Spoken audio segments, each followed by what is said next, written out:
दबाती हूँ, क्योंकि ये बैठे बैठे मेरे ऊपर ऑर्डर झाड़ती रहती है। मैं कोई इस घर की नौकरानी नहीं हूँ जो इसके ऑर्डर सुनूंगी। अरे मैं भी इस घर की बहू हूँ, मेरे भी कुछ शौक मौज है। अरे शादी से पहले मैंने कितने सपने देखे थे कि शादी के बाद मैं फुल एंजॉय करूंगी, क्योंकि तुम तो फौज में हो, तुम तो घर पर नहीं रहोगे। जो मेरे मन में आएगा मैं वो पहनूंगी, और जो मेरे मन में आएगा मैं वही करूंगी। लेकिन इसने इसने मेरा जीना दुश्वार कर दिया है। और मैं कहीं भी बाहर जाती थी, ये मुझे रोज टोकती थी, और ये सब मुझे बिल्कुल भी पसंद नहीं था। तो तुम अपने शौक मौज पूरे करने के लिए मेरी बहन से घर के सारे काम करवा रही हो। तुम्हें पता है अभी इसके एग्जाम्स चल रहे हैं, और अगर ये अपने एग्जाम सही से नहीं दे पाएगी तो इसके फ्यूचर का क्या होगा, ये सोचा है तुमने कभी? तुम्हें अपनी बहन का फ्यूचर दिखाई दे रहा है, लेकिन तुम्हें मेरी परेशानी दिखाई नहीं दे रही। अच्छा, वैसे कितना परेशान रह रही हो तुम?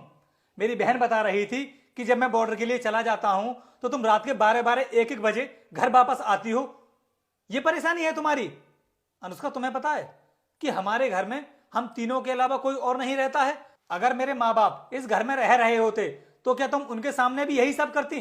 अनुष्का, तुम्हें पता है जो तुम रात के 12-12 1-1 बजे घर वापस आती हो, पड़ोस वाले तुम्हारे बारे में क्या सोचते होंगे? तुम्हें इतने लेट घर वापस आने की कौन सी जरूरत है? ऐसा कौन सा काम करती हो तुम बाहर जाकर के?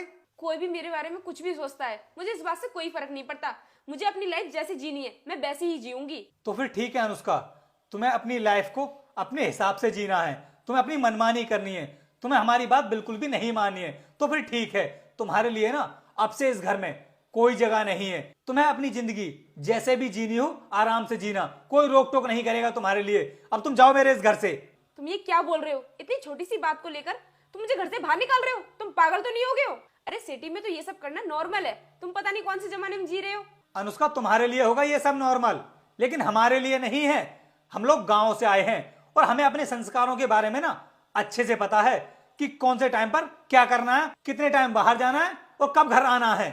इसलिए मुझे मत सिखाओ, तुम मेरा टाइम बर्बाद मत करो। तुम्हें अपनी मनमानी कर रही है ना, तुम निकलो इस घर से बाहर।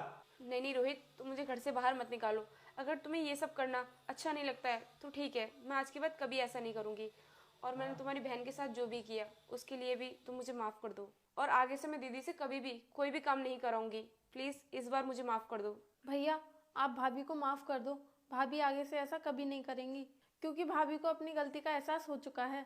देखो अनुष्का, इस बार तो मैं अपनी बहन के कहने पर तुमको माफ कर रहा हूं, और अगर आगे से तुमने कभी भी मनमानी की ना और हमारी बात नहीं मानी और मेरी पीठ पीछे घर से बाहर जाने की कोशिश की तो देख लेना, मैं तुमको माफ नहीं करूंगा। याद रखना तुम।